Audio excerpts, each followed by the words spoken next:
ঐক্যবদ্ধ হতে হবে আমাদেরকে। আদেশটা কার? একটু আওয়াজ করবেন।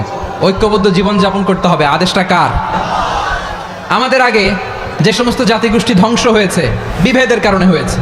বিশ্বনবী বলেন, বুখারীর বর্ণনা, ফাইন্নামা আহলাকাল্লাযীনা মিন ক্বাবলিকুম কাসরাতু মাসাইলিহিম ওয়া ইখতিলাফুহুম আলা আম্বিয়াইহিম। তোমাদের আগে ইহুদি নাসারারা যারা ধ্বংস হয়েছে, আমার গজবে উপনীত হয়েছে, দুইটা কারণ ছিল। নাম্বার 1, কাসরাতু মাসাইলিহিম, বেশি প্রশ্ন করত, প্রয়োজনে অপ্রয়োজনে নবীরা প্রশ্ন করে আটকাইতে চাইতো, এরকম ডাকাত ছিল তারা। 2 নাম্বার কারণ, ওয়া ইখতিলাফুহুম আলা আম্বিয়াইহিম, ইখতিলাফ করার কারণে, বিভেদের কারণে, পারস্পরিক বিরোধে জড়ানোর কারণে তারা ধ্বংস হয়েছে। এখন বলেন, আমরা কি আল্লাহর গজব চাই? আমরাও কি তাদের মতো ধ্বংস হতে চাই?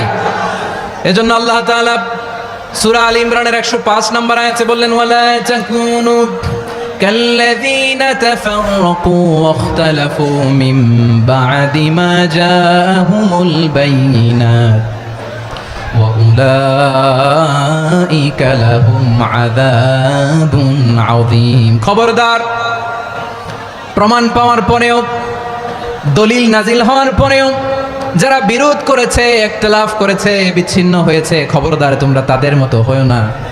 যদি তাদের মতো হও তাহলে জেনে রাখো, ওয়া উলাইকা লাহুম আযাবুন আযীম, তাদের জন্য আমি মর্মন্তুদ শাস্তি প্রস্তুত করে রেখেছি। যারা বিচ্ছিন্ন হয়েছে, বিরোধ করেছে, তারা কারা? ইহুদি নাসারারা।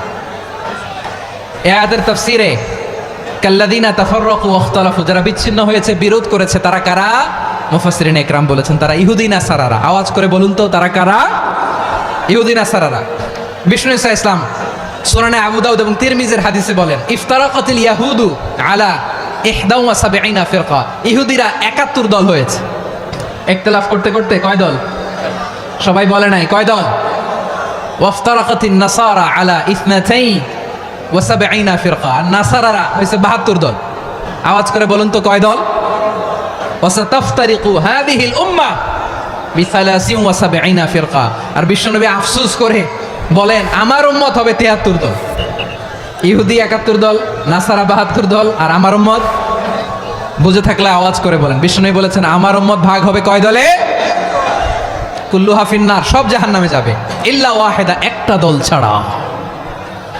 সাহাবারা বললেন, মান হিয়া ইয়া রাসূলুল্লাহ, সেই নাজাত প্রাপ্ত জান্নাতি দল কোনটা? আপনি কি আমাদের বলবেন না? আপনি মেহেরবানি করে একটু বলে দেন তারা কারা।